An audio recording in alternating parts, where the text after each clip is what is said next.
أشهد أن لا إله إلا الله وحده لا شريك له وأشهد أن محمدا عبده ورسوله أما بعد فأعوذ بالله من الشيطان الرجيم بسم الله الرحمن الرحيم الحمد لله رب العالمين الرحمن الرحيم مالك يوم الدين إياك نعبد وإياك نستعين اهدنا الصراط المستقيم صراط الذين أنعمت عليهم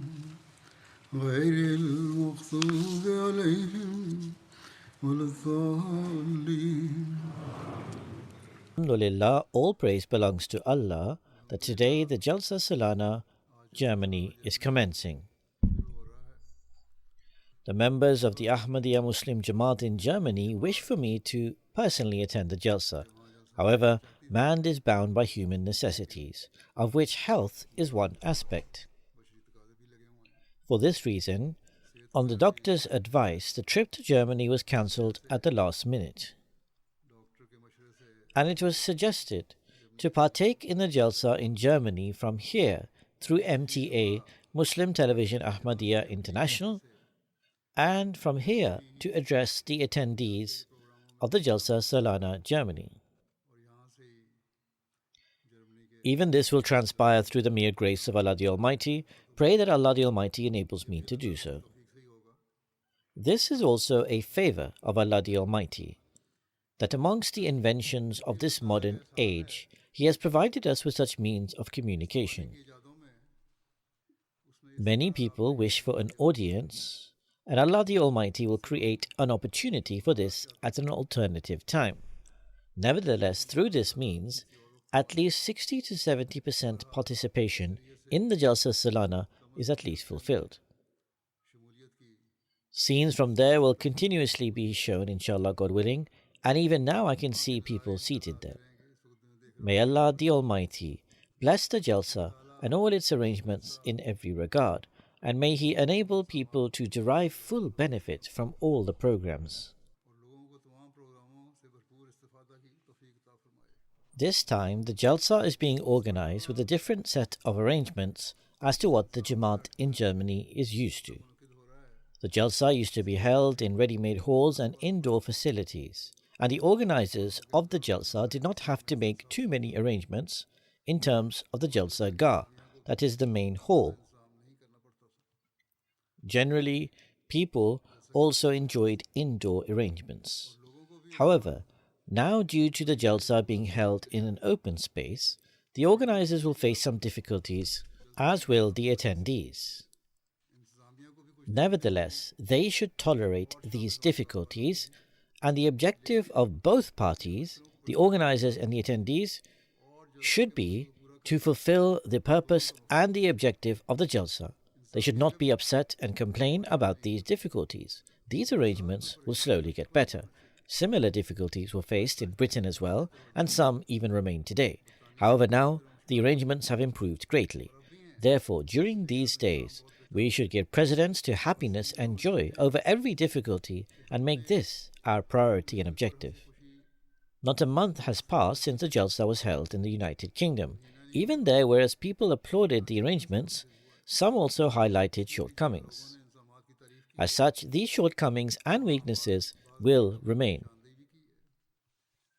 The organizers try to eliminate them and will continue to do so in the future as well, inshallah, God willing. If all participants cooperate, and if the workers try their utmost to improve the arrangements according to their abilities and their resources, they will be blessed. In relation to this, I will say to everyone on duty that your first and foremost obligation is to accommodate and serve the guests to the best of your ability and with a true spirit of service. always display courtesy, and the workers of every department should deal with a guest with a smile. Work while engaged in prayers.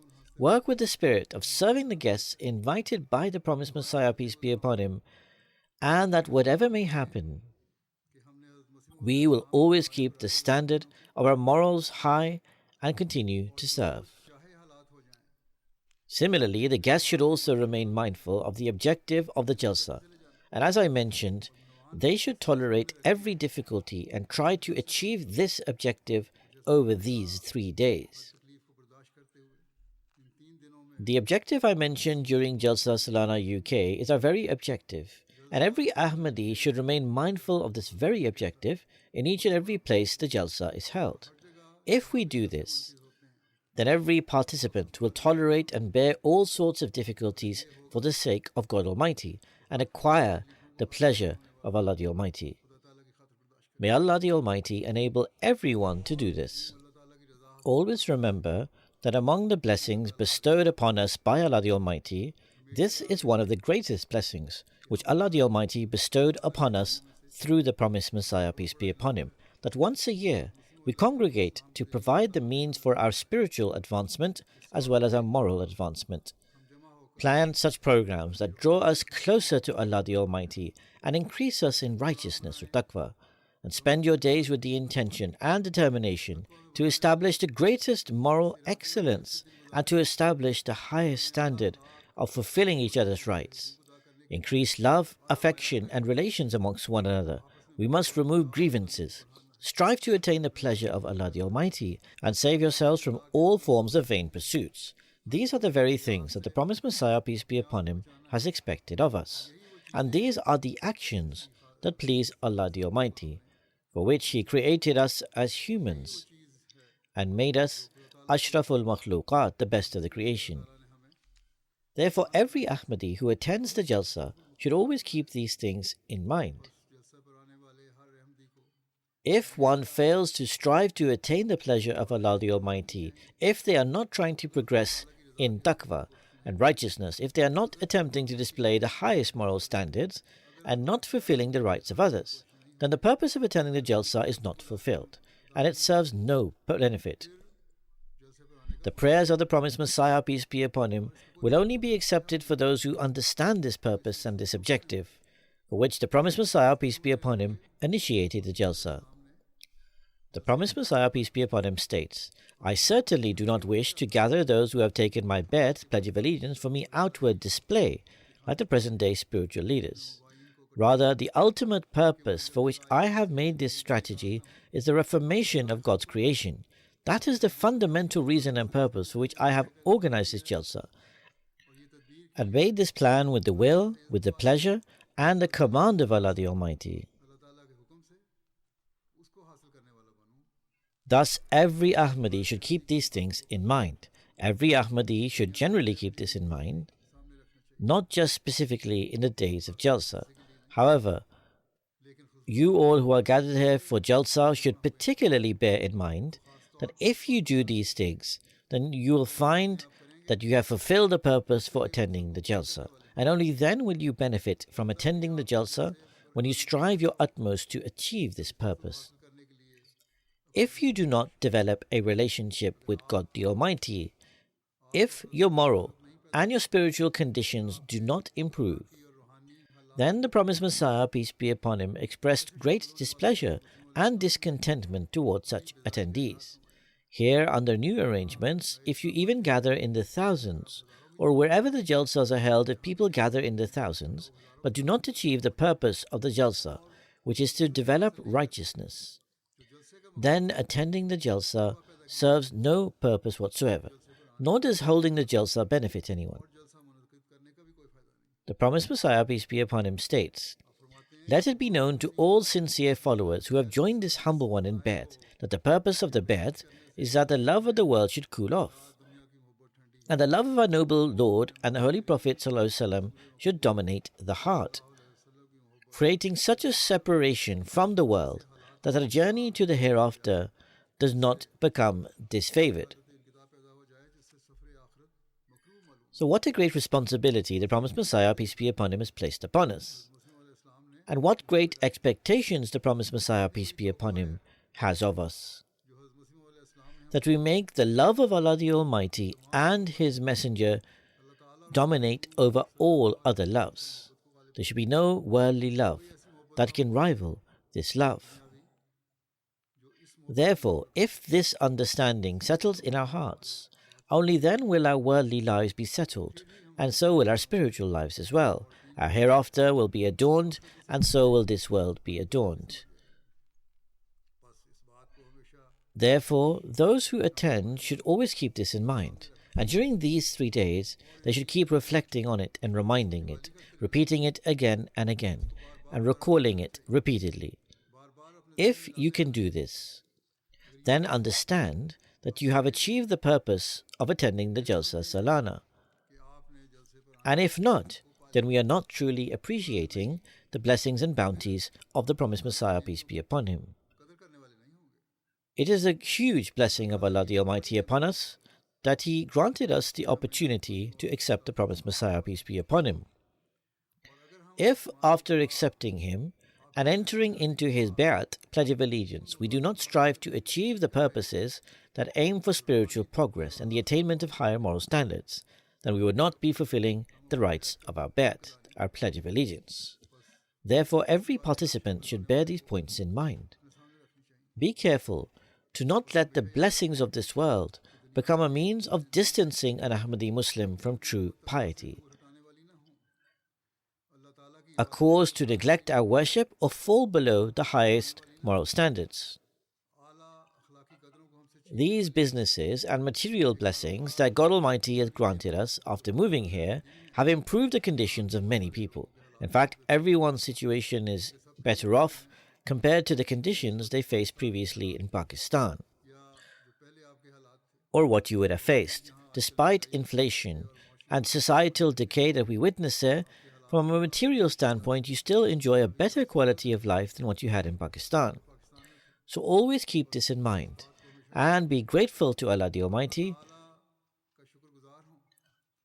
And while expressing this gratitude to Allah, strive your utmost to let the love of God and His Prophet swell in your hearts, as this is the very reason for which the Jalsa Salana actually even takes place. As the promised Messiah, peace be upon him, states, this is just a plan or a scheme for spiritual growth. It is just an excuse to create an atmosphere that He has orchestrated, a means, a convenience so that people may progress in piety as quickly as possible.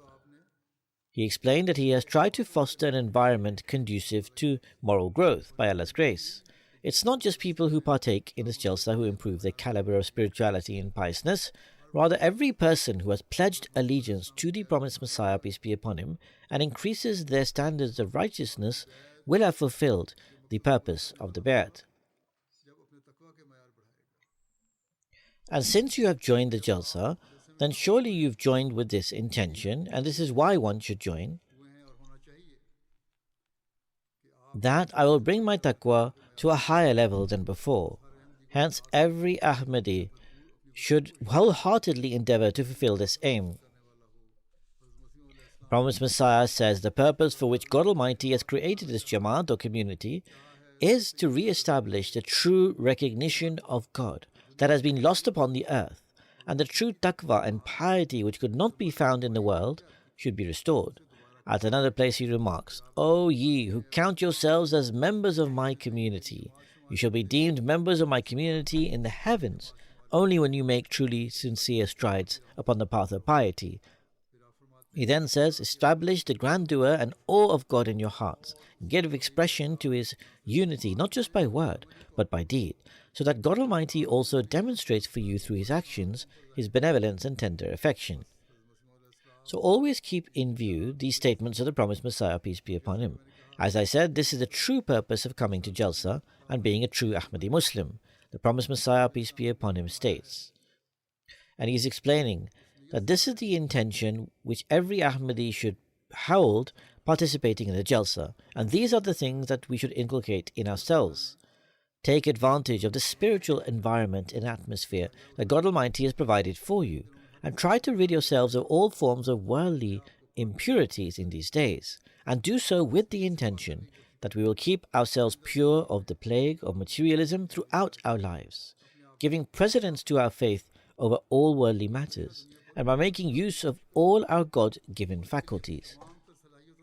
The promised Messiah, peace be upon him, has counted only those people in his community who cultivate true taqwa and piety, and whilst reforming their own conditions, they strive to increase the standards of righteousness. He has also expressed his desire that we try our best to earn the pleasure of Allah the Almighty. Continuously keep your tongues engaged in the remembrance of Allah and spend your days and nights in worship. Don't let these worldly needs that are inescapably attached to being human and being a part of a larger society to be devoid of God's remembrance. Never let them compete and rival in priority with God. Let every one of your actions shine with your desire to please God. The promised Messiah, peace be upon him, states, remember that God's perfect servants are those about whom God Almighty has said, they are men whose business and trade does not deter them from the remembrance of Allah the Almighty.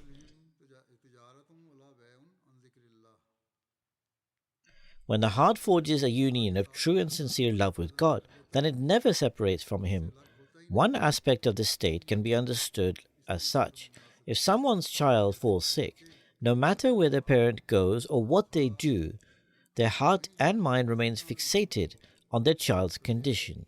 Similarly, those who establish a true connection and love with God Almighty never abandon Him under any circumstances.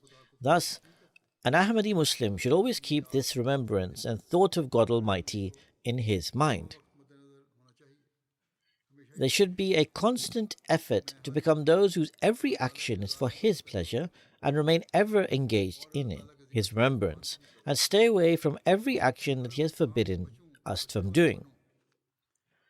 We should always remember and remain cognizant, and it should become firmly cemented in our minds that my every action and inaction is seen by Allah. He watches over us, and so I should not do anything that might occasion His displeasure. Thus, this is the condition that the promised Messiah, peace be upon him, wishes to see within us, and we need to strive in order to achieve this.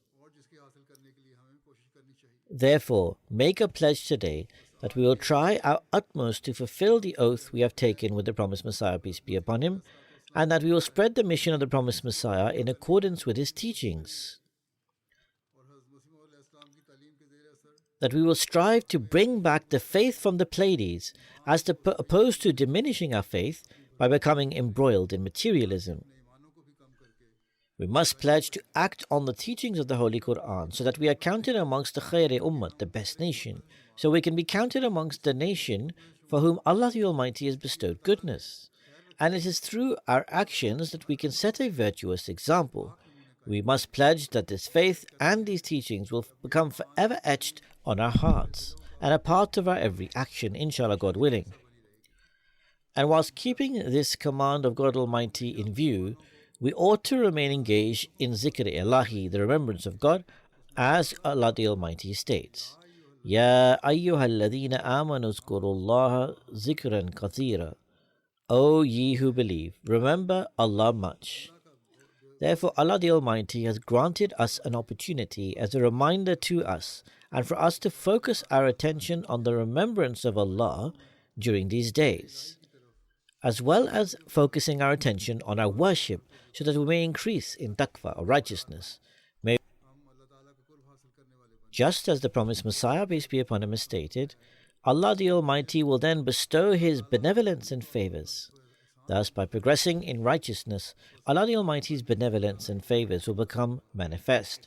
One aspect of this is fulfilling the rights of Allah, and we will only gain this through fulfilling the dues of our worship and through the remembrance of Allah.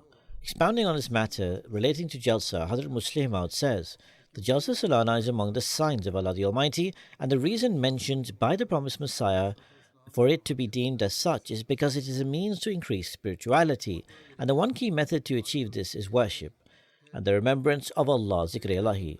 With regards to the remembrance of Allah, from among the great benefits of this highlighted by God Almighty is that, or it means that if you remember Allah, in turn Allah will remember you.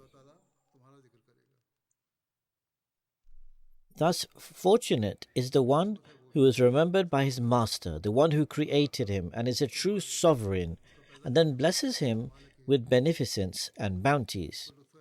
Therefore, during these days, everyone should pay particular attention to this important matter, whether it is the men sitting in the Jalsa Gah, the women, or it is the men and women who are assigned various duties, or whether they are Lajna, Nasrat, or Atfal. Everyone ought to bear this in mind. If we fail to give due importance to our worship and to Zikr-e-Ilahi, the remembrance of Allah, then neither will we establish a sincere bond with the representative sent by Allah the Almighty, nor can we become the recipients of Allah's pleasure. Just as the promised Messiah, peace be upon him, states, "You'll be counted as the members of my community in heaven when you truly tread upon the ways of taqwa or righteousness." This statement ought to make our hairs stand on end and tremble. We often read these words or hear them in programs of the Jamaat, and they are often repeated. However, we pass a fleeting glance over them. After repeating it, we overlook them, or perhaps we pay attention to them for a short time, and temporarily we focus our attention towards it. Thus, a sincere and true Ahmadi should always be mindful of this statement and ponder over it deeply. Each and every advice issued by the promised Messiah, peace be upon him, to his community ought to shake us to the core. We may make countless verbal claims that we are Ahmadis, but if the Lord of the throne has not deemed us as such, then for us to make this claim is futile, and attending the Jalsa will be in vain. Thus, pray fervently during these days. Forge a connection with Allah the Almighty, focus your attention on Zikr-e-Ilahi, remembrance of Allah, and remove the darkness in your heart. In this regard, I wish to make an appeal here. Hazrat Khalifatul Masih Salis III saw a vision or dream in which an elderly gentleman said to him, "If every member of this community recites the Durood 200 times, Subhanallahi wa bihamdihi, Subhanallahi al-Azim, Allahumma salli ala Muhammadin wa ali Muhammadin." So this should be recited 200 times.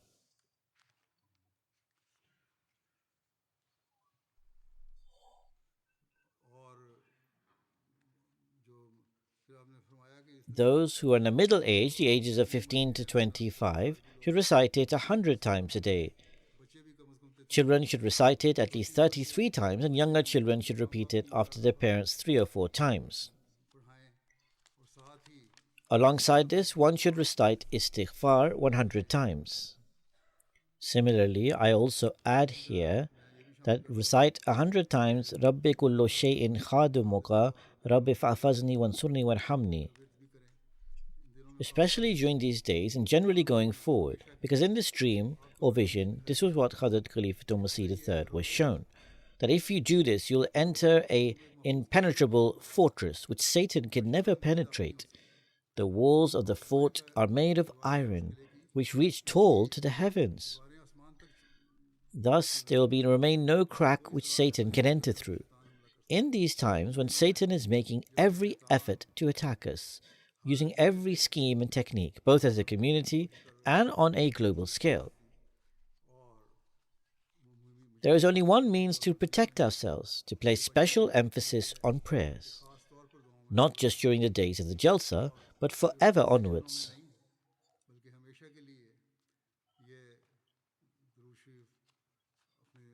Reciting salutations upon the Holy Prophet, Durood Sharif, and the remembrance of God should be a permanent part of your lives and the rest of the prayers. Everyone, children, adults, women and men, should pay attention to this. Another important matter is that there will be many speeches aimed at increasing knowledge, training, and spiritual improvement. Listen to those as well. While listening to those speeches, make a pledge before God and seek His help, saying, "O God, we have come here with the pure intentions, responding to the call of your Messiah for the reformation of our hearts. However, we cannot achieve this reformation through our own efforts alone. We need your help. If you do not hear our prayer of Iyaka nasta'in, thee alone do we worship and thee alone do we implore for help, and help us, we cannot reach the standards of your worship. Therefore we pray, O my God, O my beloved God, for your sake, save us from being ruined. Grant us an abundant share of the noble purpose for which we have gathered here. Bestow your grace upon us, for without your grace we can achieve nothing. Purify our hearts so thoroughly that whatever we hear, we do not merely enjoy intellectually or literally, but instead we elevate the standards of our morals and spirituality, which brings us closer to you, and make these qualities a part and parcel of our lives. We must act upon them and also ensure that these virtues continue in our future generations. So when we sincerely try to benefit from the programs of the Jalsa, to pray and strive to apply these teachings to our lives, only then will we be able to bring about a transformation in our lives. We will participate in the revolution for which the promised Messiah, peace be upon him, was sent, and as a result, we will bring about a revolution in the world.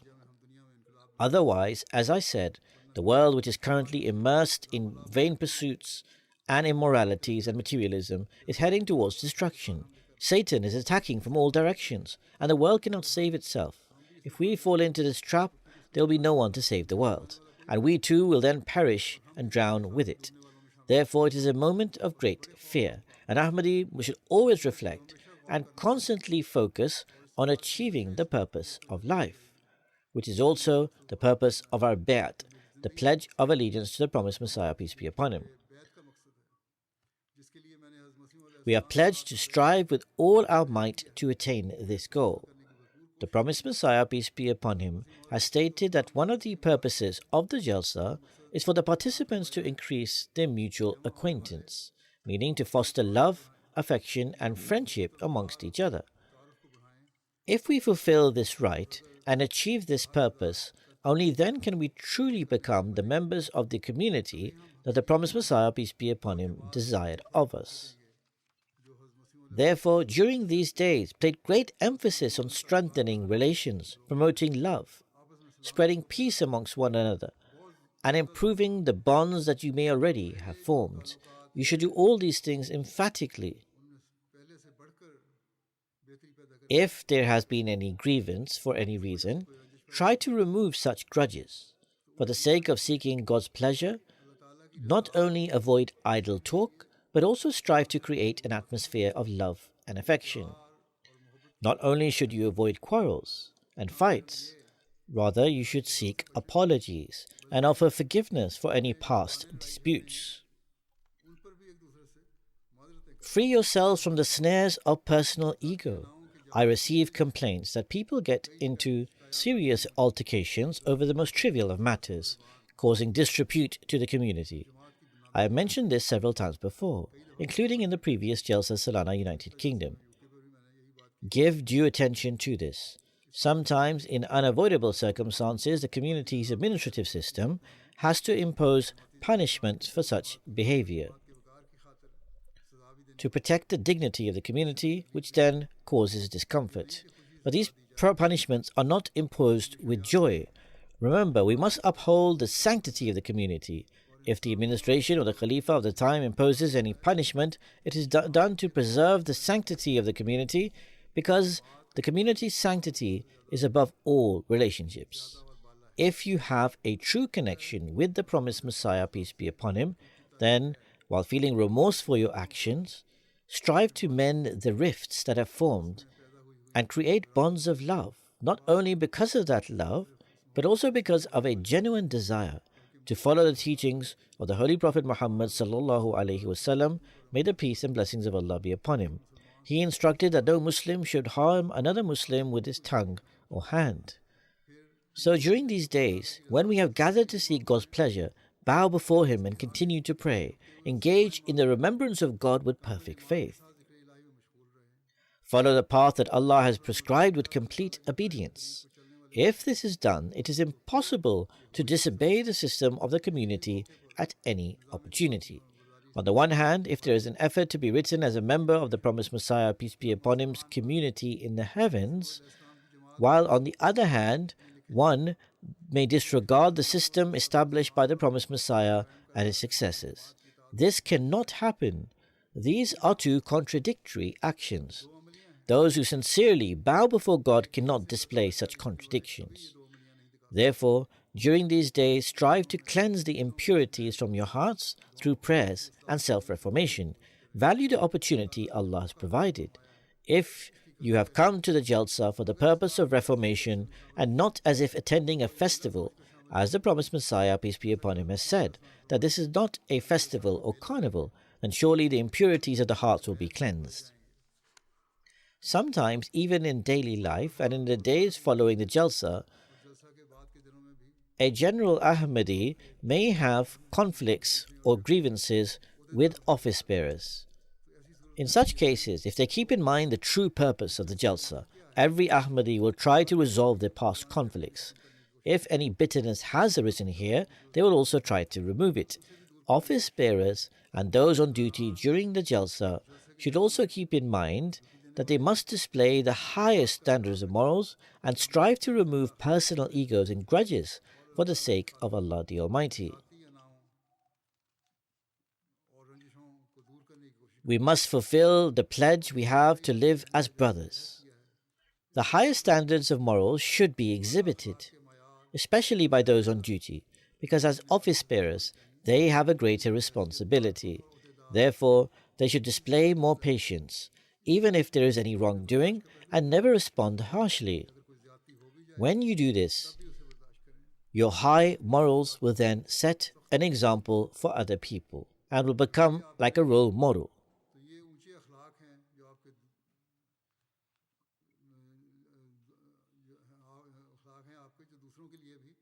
If office bearers consider themselves as servants rather than as office bearers, and if every worker considers themselves as a servant, and the members of the Ahmadiyya Muslim Jamaat regard the office bearers as workers appointed by the Khalifa of the time to run the administration of the community, then these relationships will always remain as bonds of love and affection. They will give the true message of peace and security to the world under the guidance of the Khalifa of the time. They will bring about a revolution in the world. They will fulfill the mission of the promised Messiah, peace be upon him. They will follow the paths on which the promised Messiah, peace be upon him, wanted us to tread. They will achieve the standards that the promised Messiah guided us to attain.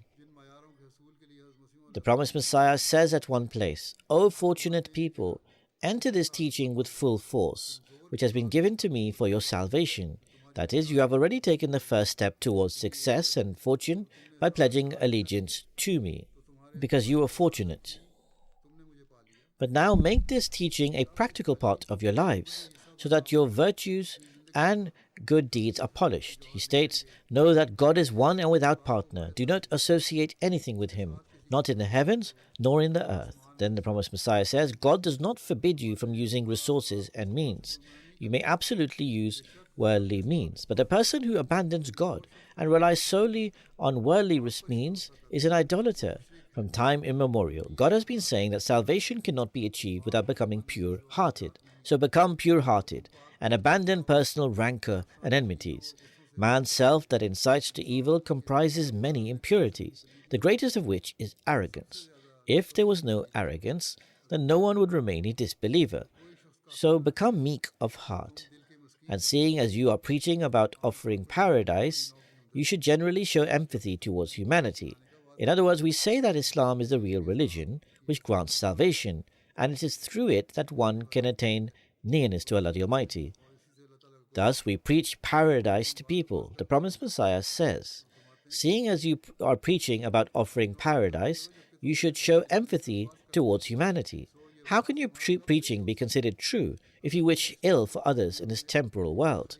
Fulfill the duties owed to God Almighty with the heartfelt fear that you will be held accountable for them. Supplicate a great deal in your prayers, so that God may draw you unto himself and purify your hearts, because man is weak. Any sin that is removed through the power of God Almighty."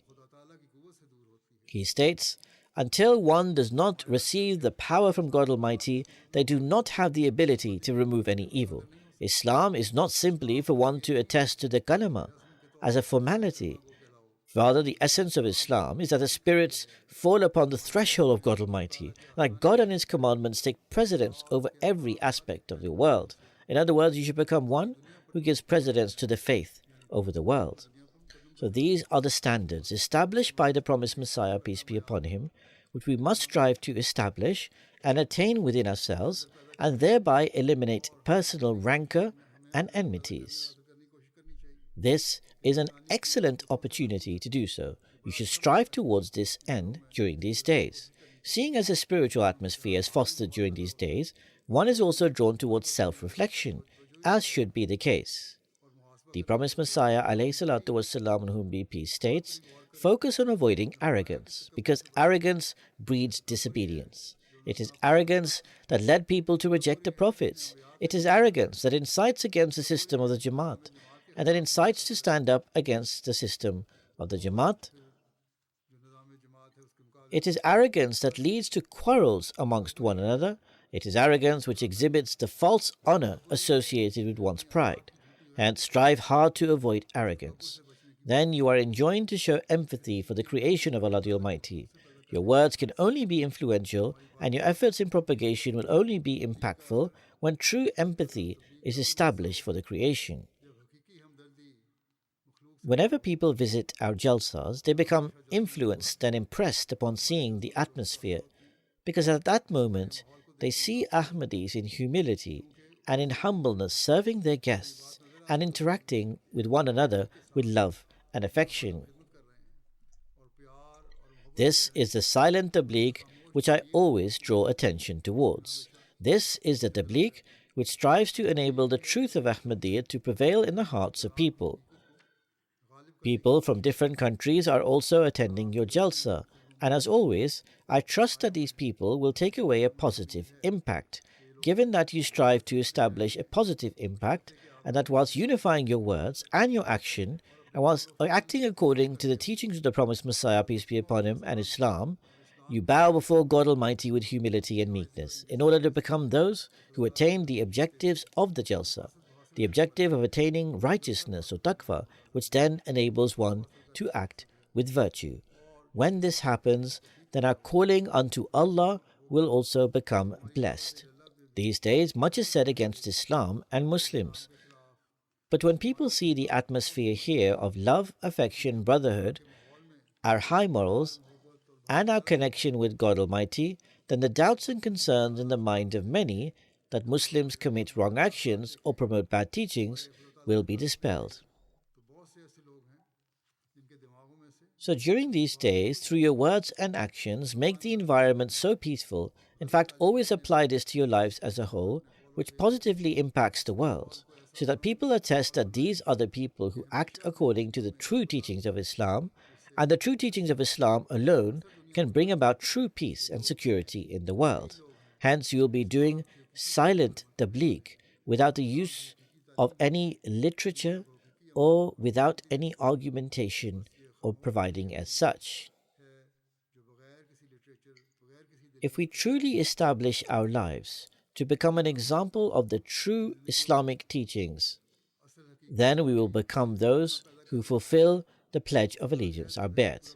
Pledging allegiance to the promised Messiah or doing the bay'at will only benefit us when we give precedence to the faith over the world, and are not those who rely on empty slogans alone. The promised Messiah, peace be upon him, has advised his community with great pain and longing, and I will present an example of this before you. He states, I pray, and I will continue to pray so long as I live until my last breath, that God Almighty purifies the hearts of my Jamaat and community, and turns their hearts towards himself by extending his hand of mercy, that he rids their hearts of all mischief and malice, and grants them true mutual love. I am certain that this prayer will be accepted at some point, and that God will not let my prayers go to waste. The promised Messiah, peace be upon him, also cautions and gives warning when he says,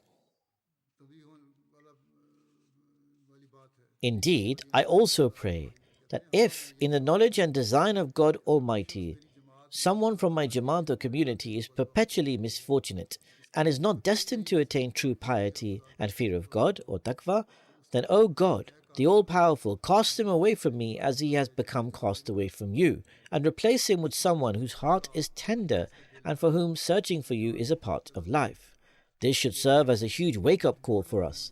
If we wish to partake of the prayers made by the promised Messiah, peace be upon him, then we must bring about pious changes within ourselves. Otherwise, as the promised Messiah has said, then such people have nothing to do with me, because I only wish to associate with those who are virtuous and pious. Whereas this prayer gives us hope and draws our attention towards becoming those who act virtuously, it is also a frightening prospect that if we do not act with virtue, we would become distant from the promised Messiah, peace be upon him. We should not be those who pledge allegiance merely in name. Those who pledge allegiance or do the bet, and then instead of attaining the blessings of Allah the Almighty, they become those who incur His displeasure. May Allah the Almighty save us from this. I also wish to say that during the days of Jalsa, everyone on duty and all the attendees should keep an eye on their surroundings. With the conditions prevalent these days, a mischievous faction could try to take advantage. Therefore, remain vigilant when it comes to security. May Allah the Almighty safeguard everyone against every evil. May this Jalsa attract every blessing, and may everyone remain in the protection of Allah the Almighty. Pray a great deal for the state of the world. Pray a great deal for your country as well. When we sincerely act according to the commands of Allah the Almighty, when we attain His pleasure, when we act according to the true teachings of Islam, when we express true love and devotion for the Holy Prophet sallallahu alaihi wasallam, may the peace and blessings of Allah be upon him, and when we complete the revival of Islam and the spreading of Islam's teaching for which the promised Messiah, peace be upon him, was sent in servitude to the Holy Prophet sallallahu alaihi wasallam, may the peace and blessings of Allah be upon him, then Allah the Almighty will certainly hear our prayers, if these are our intentions, and we will become a source of guiding the world.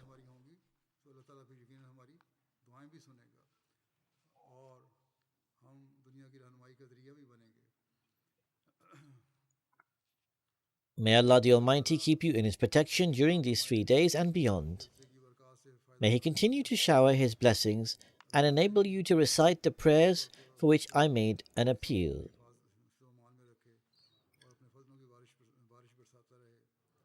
Which was reciting Darood Sharif 200 times, Istighfar 100 times, as well as Rabbi kullu shay'in khadumuka Rabbi fa'fazni wansurni warhamni. Give due attention towards this emphatically. Do not only recite this during these 3 days. Rather, this is a continuous appeal, and every Ahmadi should continuously recite these prayers. Mothers should also have their children repeat these prayers. May Allah the Almighty grant the ability to do so. The organizers of the Jalsa have also written to me that there are some exhibitions being held there.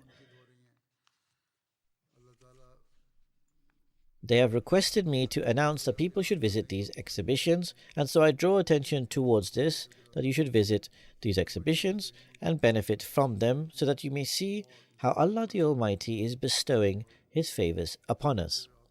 May Allah the Almighty grant the ability to do so. During these days, those in Germany, who I can see are quite in large numbers, mashallah, should focus on offering prayers and the zikr ilahi, remembrance of Allah. May Allah the Almighty make this blessing.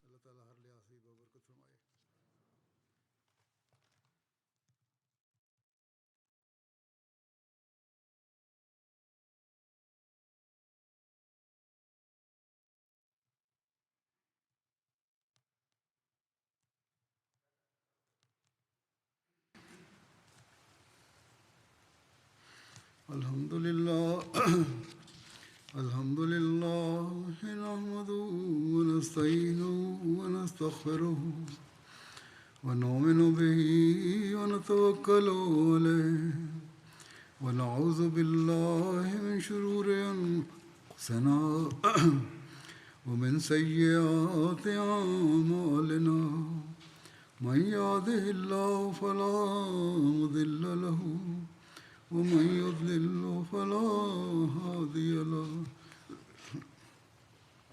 ونشهد أن لا إله إلا الله ونشهد أن محمدا عبده ورسوله عباد الله رحمكم الله إن الله يأمر بالعدل والإحسان وإيتاء ذي القربى وينهى عن الفحشاء والمنكر والبغي يعظكم لعلكم تذكرون اذكروا الله يذكركم وادعوه يستجب لكم ولذكر الله أكبر